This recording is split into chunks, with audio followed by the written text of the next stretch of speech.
Oh, no, that was it. No, when I get nervous, I tell the truth. Before his untimely death in April 2016, Prince was said to be compiling information that could have fractured the carefully curated empire of Jay-Z and Beyoncé. Now, insiders whisper that those same materials, long presumed destroyed, are beginning to surface again.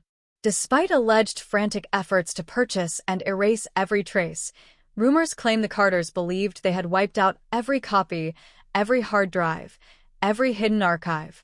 Yet something appears to be slipping through the cracks, and if these new leaks are legitimate, the real mystery isn't whether Prince was digging into their secrets, but who's holding his files now, and why they're emerging just as Diddy's empire crumbles under legal fire. Prince's death was officially deemed accidental, but the storm that followed blurred the line between coincidence and conspiracy. Just months before his passing, he had placed several rare recordings on Jay-Z's streaming platform Tidal, trusting Jay's promise to champion artists' rights. In public, their collaboration seemed a symbol of creative unity. In death, it exploded into a bitter legal brawl. With no will left behind, Prince's estate accused Tidal and Roc Nation of fabricating contracts, retroactively dating documents. Jay-Z's day ones, like one of the original Circle crew members, brothers. 30 years. 30 years. How'd y'all first connect? Streets, man. It was a connection through. And staking false claims over hundreds of unreleased songs. Court filings painted a picture of chaos, a desperate push by Jay-Z's team to secure Prince's legendary vault as though it already belonged to them.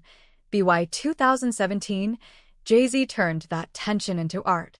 On his album 444, he fired lyrical shots at the advisors managing Prince's estate, saying the artist had personally told him his wishes before he died. Jay portrayed himself as the keeper of Prince's true intent, drawing a stark line between the man he admired and the lawyers controlling his legacy. The estate pushed back hard, insisting Tidal's paperwork had been doctored and its timeline didn't align with any. Yeah. At this point,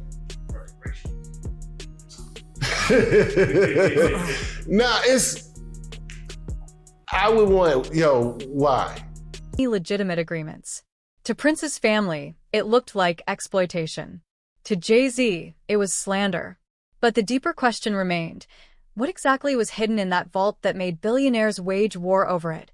Not long after the lawsuits erupted, word spread that Jay-Z had flown Prince's sister, Tyka Nelson, to New York for private negotiations.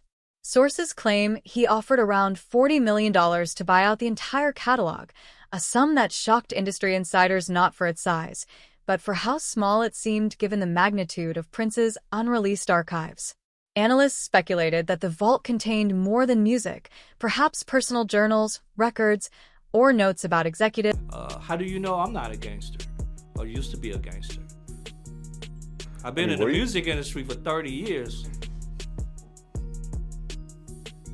Yeah, the industry's filled with gangsters. Artists, and behind-the-scenes dealings. Among those alleged names were Jay-Z and Beyoncé themselves. None of these reports have ever been proven, but the narrative fits a recurring theme. Anyone who's tried to take hold of Prince's legacy has ended up fighting over far more than just his songs. Jay-Z's defenders insist it's all just business, nothing personal. But the timeline tells a far grittier story, one that echoes the ruthless persona he built his empire on. The facts aren't hidden. They're right there in the record. In 1999, he pled guilty after stabbing producer Lance Rivera during a heated dispute over a bootleg release, narrowly avoiding prison and serving probation instead. 2 years later, he was taken into custody again when police discovered a loaded gun in a vehicle tied to his entourage outside a Manhattan nightclub. His bodyguard took the fall, and Jay walked away untouched. Even earlier, Jay-Z openly admitted that his first fortune came from the Brooklyn corners, hustling substances, learning the laws of risk and reward in their rawest form. Over time, he repackaged that past into legend, transforming the dealer's instinct into the mogul's mindset. But that edge, the cold precision, the survivalist drive, never really disappeared. It simply shifted from the streets to the boardroom. By the 2010s, Jay-Z had polished his image into that of a visionary tycoon.